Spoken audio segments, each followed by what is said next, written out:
Hi everyone, welcome to another episode of The Good Doctor. On this show, we're going to be talking about food. You know, over the course of a decade or two, marketeers and advertisers have basically told us, the general public, on what to eat, and not a lot of their advice has actually been good for our body, which ultimately has led to severe diseases, cancers, tumors, heart attacks, and so on. So we've actually got the advice of Dr. Joel Furhman, and he explains in his book some pretty fascinating thoughts and ideas of what really needs to go into our bodies to have maximum nutritional value.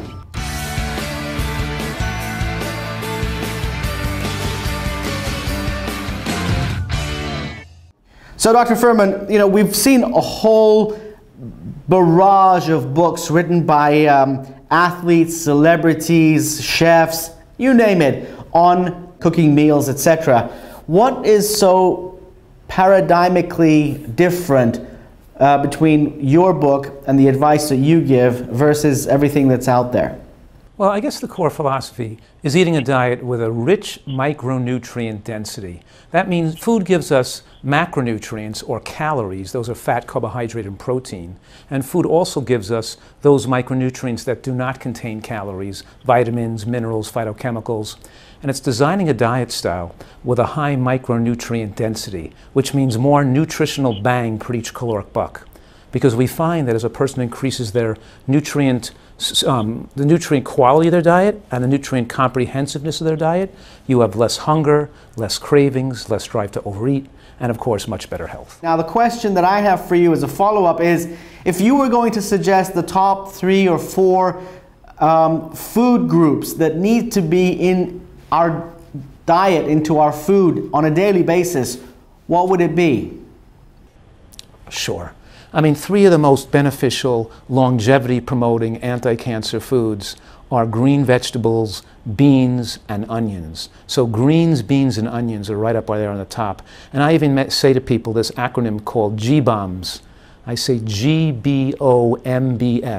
Greens, beans, onions, mushrooms, berries, and seeds. So they never forget the most powerful anti-cancer, foods, and they pay attention to eating those foods regularly in their diet. I'm fascinated by this terminology that you use, a Nutrientarian. So basically, rather than being a vegetarian or a meat eater or any other kind of an Aryan out there, we need to consider foods that is good for the body. And this is one of the ways that we can actually cleanse and detox ourselves from all the harmful food groups that we consume on a daily basis that leads to a lot of illnesses and diseases. Oh, well, there's so much new research that's so exciting. And, nutritional science has made exponential advances in recent years. And now we know, now we can say to people with real scientific support, you don't have to have a heart attack.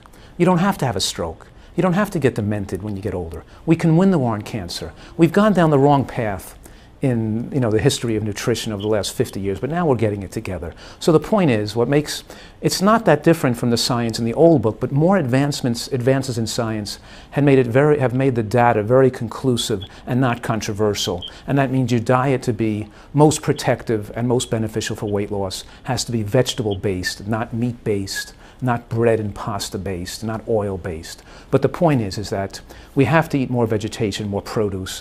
And the new science shows that if we eat too many animal products, the increased protein, concentrated protein, raises a hormone called IGF-1 that can promote breast cancer, prostate cancer.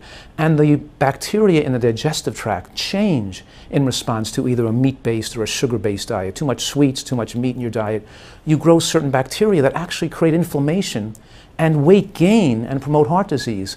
So there's a whole bunch of different mechanisms via which an excellent diet promotes health. And you could say a suboptimal diet promotes disease. So I have to ask another follow-up question, and that is, how do we maintain a superior health condition? What do we need to do in order to be at optimal peak performance, especially when it comes to our organs and how they perform? H equals N over C means your healthy life expectancy, the quality of your life, your emotional state, whether you get demented or not, and your resistance to cancer, all these later life diseases, is based on the micronutrient per calorie density through your lifetime. So we have to recognize which foods give us all those protective micronutrients and then eat more of them. So I encourage people to eat a large salad every day. Like put a sign on your refrigerator that says the salad is the main dish.